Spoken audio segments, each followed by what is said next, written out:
Hola tout le monde, on se retrouve pour la petite goutonnade dans ce début de vlog. Je pense que je vais mettre cette séquence en début de vlog. Ça fait longtemps qu'on n'a pas fait de goutonnade ensemble et je vais vous parler plus ou moins de ce que je lis du coup aussi en ce moment. Ça va être très vite fait. Mais du coup, c'est la case numéro 20.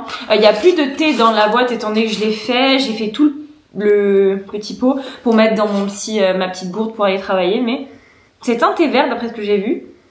Et ça sent un petit peu un fruit rouge, mais avec des odeurs un petit peu de... un arrière-fond d'odeur de vin chaud, j'ai l'impression. Genre d'épices à vin chaud. Du coup, je l'ai pas fait trop chaud vu que c'est un thé vert et comme ça, je peux le boire tout de suite. Et on va voir à quoi ça goûte. À quoi ça goûte? Ça se dit? À quoi ça a le goût? Bon, bref, santé.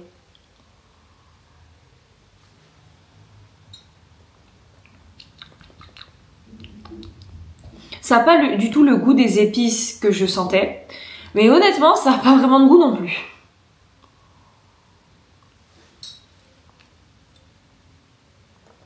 Pourtant, je l'ai laissé infuser 3 minutes comme un thé vert. C'est censé être à la canneberge pétillante.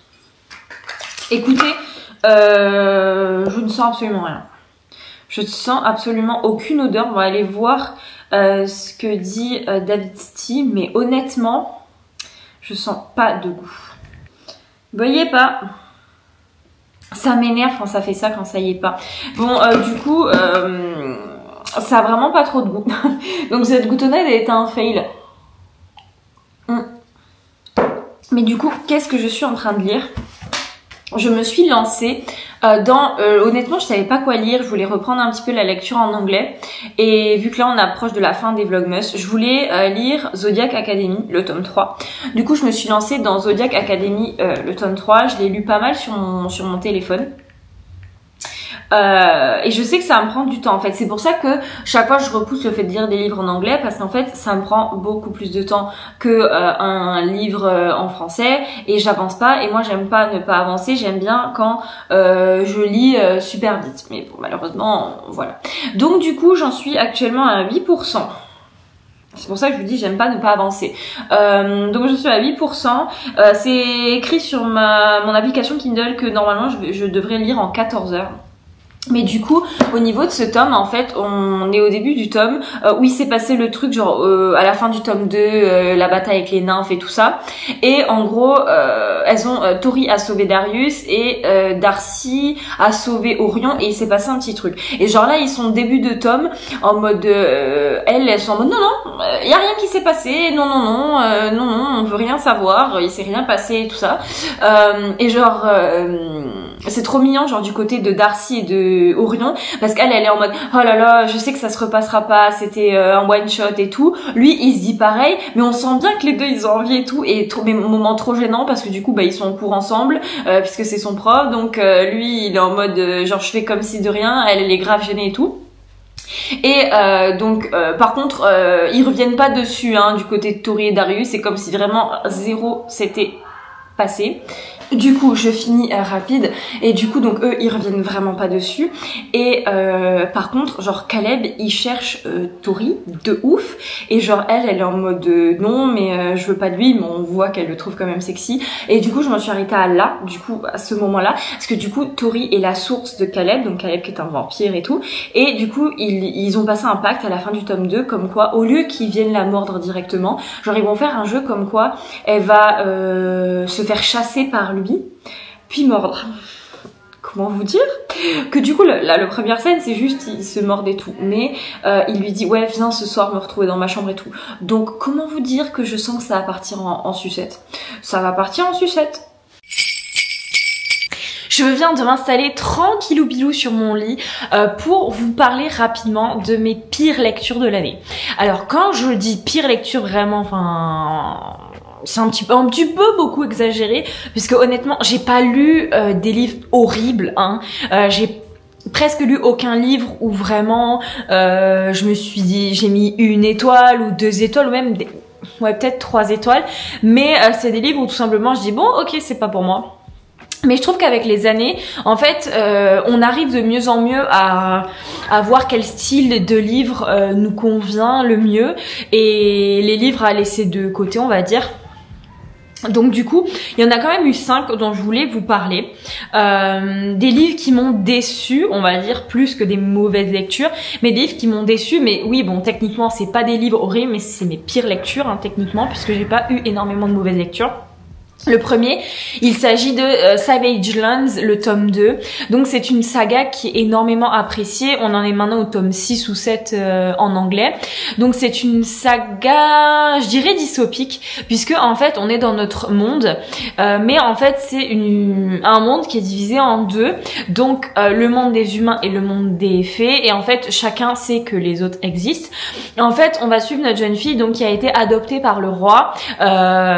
Et donc du coup elle s'ennuie un petit peu parce qu'elle a été élevée pour être une combattante et tout ça, mais les privilèges de la royauté et tout ça, c'est pas trop pour elle, genre elle s'ennuie un petit peu.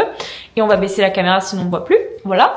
Mais et du coup en fait au début on la voit, elle fricote un petit peu du coup avec le fils du roi, le vrai fils entre guillemets. En fait elle est grave amoureuse de lui mais lui il veut pas d'elle et en gros elle pour s'occuper elle va voler dans les trains et elle le redistribue aux pauvres, un petit peu Robin des Bois version fille. Un jour, elle va se faire attraper et elle va se faire envoyer dans la pire prison qui existe du pays où ils mélangent les humains, les fées, toutes les créatures, tout ce que vous voulez. Et en fait, il est dit que quand on va dans cette prison, on n'en ressort pas. On en ressort les pieds devant, comme on dit. Et donc, du coup, elle va là-bas, bien sûr, grave badass. Elle va essayer de s'en sortir comme elle peut. Et en fait, elle va découvrir qu'il y a un prisonnier donc qui est prisonnier mais qui est privilégié, donc c'est un fait bien sûr, et qui est limite craint par les gardes. Et en fait ça va être une histoire d'amour avec ce fameux prisonnier où ils vont s'échapper, tout ci tout ça. Alors j'ai plus ou moins aimé le tome 1, mais en fait le tome 2, donc ils sont dehors, petit spoiler, désolé hein. Ils sont dehors et en fait donc en fait ils se sont séparés, je sais plus pourquoi. Elle va retourner au château et elle est en mode oh là là c'est tellement plus pour moi nanani nana. Déjà comme elle en parle ça m'énerve parce que elle était grave à fond. Et maintenant genre zéro émotion, genre du coup son petit amoureux là, le prince, il lui dit oh là là mais en fait t'es parti, je me suis rendu compte que j'étais vraiment amoureux de toi et tout machin et tout, et elle ça lui fait même pas un petit truc à ouais non je m'en fous, il me dégoûte machin, tout le monde me dégoûte parce que du coup son love interest là, le vrai love interest, il lui a dit des trucs sur la royauté, donc du coup elle l'a cru genre sur parole et du coup elle revient et elle est en mode oh là là mais ils me dégoûtent tous, machin, tout ce qu'ils font ça me dégoûte et tout. Et en fait j'ai pas trop aimé. Sincèrement j'ai vraiment pas trop aimé parce que j'ai pas trop aimé la mécanique, j'ai pas trop aimé la vibe du truc du tome 2, et surtout alors elle déjà au premier tome ça allait mais au deuxième tome ça allait plus, mais lui mon dieu je le déteste, déjà il a un nom pourri, il s'appelle Warwick et je le déteste, il est nul, il est genre grave imbu de lui-même, genre aucun cœur et tout, aucune sensibilité, enfin vraiment c'est un gros con, donc vraiment j'ai pas du tout aimé, donc cette série vraiment je comprends pas comment tout le monde peut dire ouais c'est trop bien, c'est incroyable, parce que moi j'ai détesté. Lui, je pense que c'est vraiment celui que j'ai détesté le plus. Après, c'est un petit peu plus light. Du coup, le prochain livre que j'ai mis dans cette catégorie des pires lectures, il s'agit de Brutale Attirance, le tome 3 de Shay Carotte. Et pourtant, je suis rarement déçue de Shay Carotte. C'est d'ailleurs l'autrice que je lis quand j'ai des pannes de lecture. Donc... elle est bien placée quoi. Mais sa saga Brutale Attirance, j'avais adoré le tome 1. Et après, ça s'est un petit peu dégradé. Et du coup, j'ai lu le tome 3. Et c'est l'avant-dernier tome de la saga, donc techniquement il me manquerait juste à lire le tome 4 pour finir la saga, et j'ai pas envie parce que enfin disons que le tome 3 était bien, mais c'était en mode j'ai envie de vite le finir pour vite avancer l'histoire quoi, parce que du coup on va suivre donc il me semble que c'est une jeune fille qui arrive dans une école. Et il y a plusieurs créatures, et les créatures les plus fortes donc c'est les hybrides, donc moitié loup-garou moitié vampire, et en gros son petit love interest ça va être un hybride, et en gros il y a toute une histoire où en gros c'est interdit que un hybride et une sorcière, qu'elle et les sorcières fricotent, et bien sûr ils vont fricoter, donc il va y avoir des trucs comme quoi ils vont se faire prendre par les par les autorités, lui il va la dénoncer à moitié et du coup elle va être en mode il m'a trahi, tout ça et tout, et le tome 3 en gros ils sont dans, c'est la guerre, en fait ils sont dans une sorte de camp de guerre, un truc comme ça. C'est pas que j'ai pas aimé, c'est que enfin pour moi j'ai trouvé ça sans intérêt, je voyais plus l'intérêt de cette saga, et surtout enfin un truc qui m'a vraiment dérangé, je trouve, enfin il y a des scènes de Spice qui sont dérangeantes en fait, et c'est le genre de vibes en fait, elle le déteste mais elle va laisser quand même la scène de Spice se passer. Enfin personnellement je déteste ça, tu le détestes jusqu'au bout, c'est pas la scène de Spice ou en mode je déteste scène de Spice et je le redéteste. Et il y a des trucs gênants, donc j'ai pas aimé, et je sais que le tome 4 va se continuer dans la guerre et tout, donc j'ai pas envie de continuer cette saga. Et pourtant, comme je vous disais, Shay Carotte, c'est l'autrice qui me fait sortir de mes pannes de lecture. Donc là, il y a un petit problème, mais disons que je trouve que je lis pas assez vite dans ma vie pour perdre du temps à lire un tome 4 d'une saga qui m'a déçue. Alors là, je pense que ça a été la déception la plus rapide de l'histoire. Il me semble que j'avais fait un vlog où j'en avais parlé vite fait, mais tellement vite fait que c'est un livre en anglais. Il s'agit de Games of Flame and Dust. Donc, pour vous pitcher, et vous allez savoir pourquoi du coup ça m'a hypé de ouf, le résumé spécifie que c'est un Force Wing refait. C'est la même chose que Force Wing. Oh, le soleil est parti. Ah, il revient. C'est dit que c'est un Force Wing pareil. Et le résumé, mais le résumé genre du début à la fin ne pouvait pas être plus ressemblant à Force Wing. C'est la même chose. Je vais même pas vous le dire, mais c'est la même chose. Donc je m'étais dit, soit c'est trop bien, soit c'est pourri, éclaté au sol. Je me disais, c'est soit l'un soit l'autre, c'est impossible que ce soit les deux, que ce soit entre les deux, c'est impossible. Et évidemment, si ça se retrouve dans cette catégorie, je pense que vous savez plus ou moins dans quelle partie ça a été. J'ai même pas lu 20%, je crois. Déjà, le livre, le tome 1 étant 200 et quelques pages. Sachant que Force Wing en fait, je pense, le double, c'est impossible de développer quelque chose aussi dense que le promettait le résumé juste en 200 pages. C'est impossible. Donc c'était sûr que ça allait foirer. Et ça n'a pas loupé. J'ai trouvé, le peu que j'ai lu, que c'était bien beau de faire un résumé en mode c'est Force Wing, mais ça n'avait rien à voir, puisque ce qui est bien dans Force Wing, c'est que c'est tellement détaillé, tellement poussé, l'univers, la romance, etc., que c'est bien. Sauf que là, en fait, on aurait dit qu'ils avaient pris Force Wing et qu'ils en avaient fait un résumé. Du coup, ça avait aucun intérêt. Mais quand je vous dis aucun intérêt, c'est aucun intérêt. Du coup, je me dis non, mais on va rester cantonné à Force Wing et on va passer son chemin. Et ce qui m'a encore plus énervé, c'est que ça se sent en fait que c'est le genre de roman qui veut marcher parce que justement il veut surfer sur la vague de Force Wing en fait. Quitte, si tu veux marcher, tant pis, prends tes risques. Fais une romantaisie qui t'appartient, mais ne reprends pas en fait une romantaisie qui a grave bien fonctionné en mode si je copie cette romantaisie, Inch'Allah ça passe et Inch'Allah ça marche aussi bien. Mais non, ça suffit pas en fait. Clairement ça suffit pas. Donc j'ai détesté le livre et j'ai détesté en fait l'idée que je m'en fais derrière.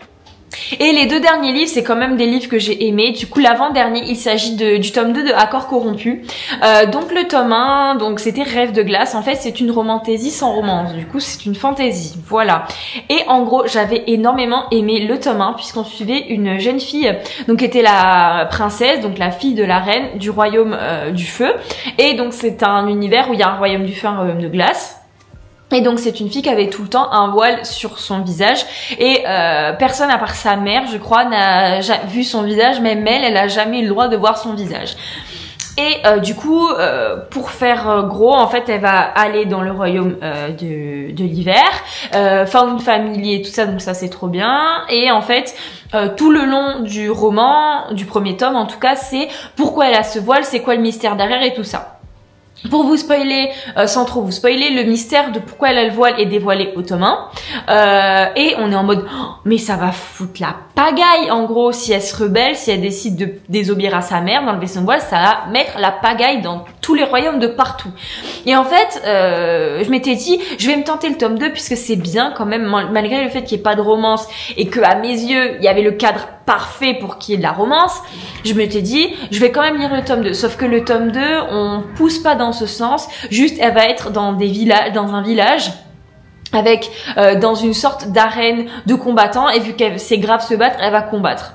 Et ça c'est les 3/4 du tome 2. Donc enfin moi personnellement ça m'intéresse pas du tout, sachant qu'on tourne vraiment en rond. Genre c'est son quotidien à la caserne quand elle s'entraîne, quand elle va se battre, quand elle s'entraîne, quand elle se bat, enfin ça va 2 minutes mais après ça me saoule. Et j'avais du coup pendant que j'étais en train de le lire, j'avais vu des commentaires sur Amazon notamment, qui disait non mais ça a son intérêt, de pourquoi elle passe autant de temps là, ça a son intérêt. Sauf que écoutez, je le cherche encore l'intérêt. Donc personnellement, ça ne l'a pas fait, même si j'aurais trop aimé continuer si dans le tome 3, en gros, justement, elle revenait un petit peu dans le monde de la royauté, qu'elle se dévoilait à tout le monde et qu'elle mettait la pagaille un peu partout. Mais le tome 2 était trop long, du coup j'ai abandonné. Et le dernier livre, il s'agit de The Coven. C'est celui, je pense, que j'ai le plus apprécié dans mes pires romans. En gros, c'est une romance Dark Academia que j'ai lu pour Halloween parce que je trouvais que c'était le moment parfait, puisque c'est dans une école où il y a où une jeune fille en fait elle a la magie de la mort, enfin de la nécromancie, donc du coup elle fait de la magie, elle fait mumuse avec des os et des restes humains quoi.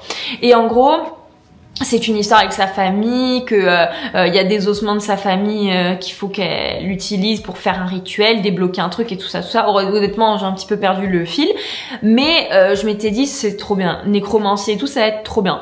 Sauf que ça m'a déçu, pourquoi? Parce que la nécromancie ne prend pas une place aussi importante que je l'aurais souhaité, ou en tout cas comme c'était dit dans le résumé.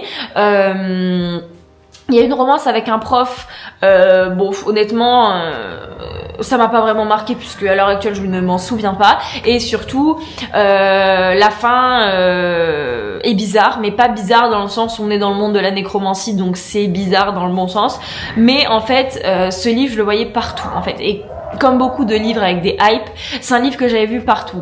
Et forcément, quand on voit un livre partout et que tout le monde en parle, on s'en fait toute une idée. Et sauf que des fois, quand on lit l'idée... voilà quoi. Et du coup, avant de clôturer ce vlog, je me suis mise sur le canapé avec un éclairage absolument affreux pour vous dire que du coup, j'étais en train d'avancer Zodiac. Et j'aime beaucoup, mais j'avance à la vitesse d'une tortue, étant donné que je suis même pas à 15%. C'est long de lire en anglais, mon dieu, c'est long, j'avais oublié, mais ça fait en sorte que je vais plus le savourer. On va dire ça va travailler ma patience un petit peu. Et du coup, j'aime trop, donc comme je vous disais, en fait, il commence à se créer un petit jeu entre Caleb et Tori, en mode où il va la chasser pour se nourrir et tout, machin et tout, tu peux repartir en sucette. Et du coup, j'ai avancé aussi le fait que Darcy, elle va avoir son premier coaching, enfin séance de tutorat et tout, avec du coup Orion, depuis qu'il s'est passé ça. Et en gros, genre elle est grave gênée, et c'est tellement mime parce qu'elle dit qu'elle est en gros devant sa porte au rendez-vous, genre 1000 ans à l'avance, tellement elle est stressée, et voilà, c'est un peu moi quoi. Et du coup c'est trop mignon parce que du coup elle est trop gênée, et à un moment donné il va y avoir un petit rapprochement. Elle est en mode est-ce que ce serait pas mieux que je change de tuteur et qu'on arrête le tutorat et tout, et lui il est en mode mais si j'ai pas envie qu'on arrête le tutorat, enfin bref. Trop mimes. Du coup, ça va me permettre de l'avancer vraiment tout doucement. Et là, avec les fêtes de Noël qui arrivent, je vais avoir vraiment le temps de me poser, cocooning et tout pour lire cette saga. C'est vrai que j'ai l'impression que plus les tomes passent, plus j'ai ce truc de où je comprends l'engouement autour de cette saga. Parce que comme je vous disais, je ne sais plus dans quelle vidéo, c'est vrai que j'ai eu du mal à saisir l'engouement pour cette saga. Je la trouve bien, mais peut-être le fait que je suis pas aussi à l'aise en lecture anglaise qu'en lecture en français forcément. En fait je suis plus concentrée sur la compréhension de l'histoire que sur l'engouement que tout le monde a, en mode c'est trop bien, on a envie de lire tous les tomes d'affilée, tout ça, parce que moi une fois que j'ai lu un tome, c'est bon quoi, enfin je passe à autre chose quoi. Donc du coup c'était tout pour ce vlog, j'espère qu'il vous aura plu. N'hésitez pas à me dire dans les commentaires quelles sont vos lectures en cours, qu'est-ce que vous êtes en train de lire, parce que moi ça m'intéresse de fou, parce que je cherche ma prochaine lecture, ou en tout cas un truc à lire en parallèle de Zodiac. Ouais mais non, parce que si je lis un truc en parallèle de Zodiac en français, je sais que je vais jamais continuer Zodiac. Donc un truc pour après Zodiac. Et jusqu'à la prochaine vidéo, je vous dis bye.